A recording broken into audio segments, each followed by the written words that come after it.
Welcome to ABC campus. आज हम companies act 2017 में सेक्शन 60 से 62 को डिस्कस करेंगे। तीन छोटे छोटे सेक्शंस हैं जो कि nature, numbering and certificate of shares को बेसिकली डिस्कस करते हैं। ये एक स्पेसिमेन फॉर्मेट भी आपके सामने है कि शेयर सर्टिफिकेट जब फिजिकल फॉर्म में होता है तो वो ऐसा होता है, और आपको एग्जाम में अगर स्टूडेंट के तौर पे आप पढ़ रहे हैं तो ऑब्वियसली इसको ड्राफ्ट करने की ज़रूरत नहीं होगी कि आपको ये बनाना पड़े। एक जनरल आइडिया होना चाहिए, सिर्फ उसके लिए हम यहाँ पर आपके साथ शेयर कर रहे हैं।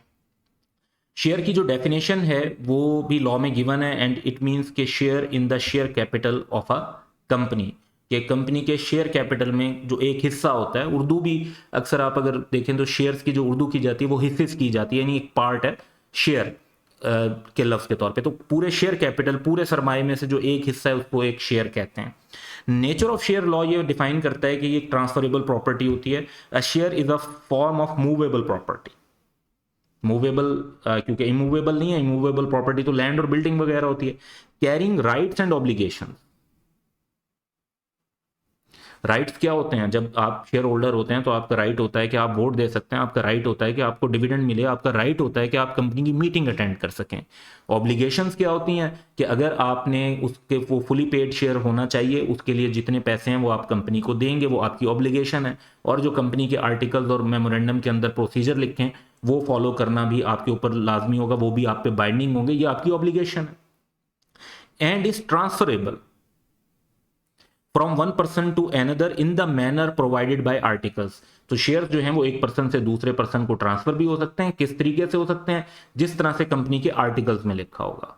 अब प्राइवेट कंपनी के आर्टिकल्स में रिस्ट्रिक्शंस होती हैं, तो वो चंद ही लोगों तक आप ट्रांसफर कर सकते हैं, बिल्कुल ओपनली अपनी मर्जी से किसी को भी ट्रांसफर नहीं कर सकते, वहां पे रिस्ट्रिक्शंस होती हैं। पब्लिक कंपनीज के अंदर ऐसी कोई रिस्ट्रिक्शन नहीं होती है, आप जिसको मर्जी जो है वो शेयर ट्रांसफर कर सकते हैं।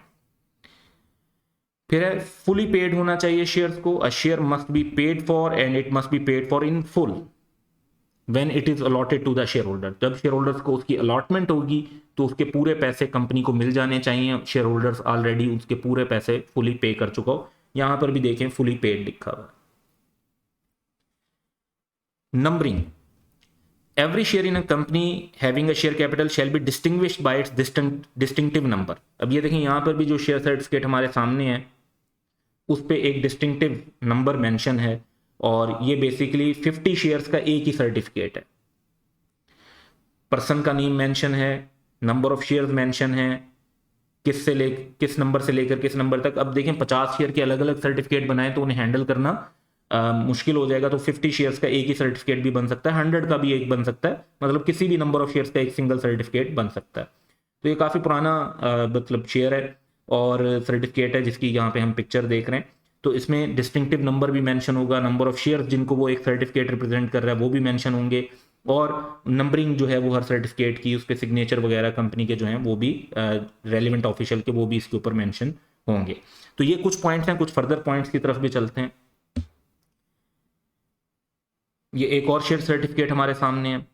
तो पहली बात तो ये कि जो शेयर सर्टिफिकेट होता है वो प्राइमा फेशिया एविडेंस होता है। लॉ ये कहता है कि a certificate issued in physical form under signature of authorised officer of the company as may be specified. ये देखें ऑथराइज्ड ऑफिसर के सिग्नेचर हैं और ये फिजिकल शेयर है। तो या फिर issued in book entry form, जो इलेक्ट्रॉनिक शेयर होता है जैसे सेंट्रल डिपॉजिटरी कंपनी के सिस्टम पर होता है, तो वो भी एक्सेप्टेबल है। Shall be prima facie evidence of the title of the person to such share, यानी जिस पर्सन के पास, जिस पर्सन के नाम पर ये शेयर होगा वो उसका एविडेंस है कि वो ही इन शेयर्स का ऑनर है। तो जिस तरह इस शेयर सर्टिफिकेट पर जो पर्सन का नेम मेंशन होगा वो उसके मुताबिक ही जो है उसके शेयर को समझा जाएगा। अब ये देखें यहां पर है कि ये शेयर जो है वो क्रिसेंट शुगर मिल्स का है, लेकिन इसके जो ऑनर हैं वो क्रिसेंट टेक्सटाइल मिल्स हैं।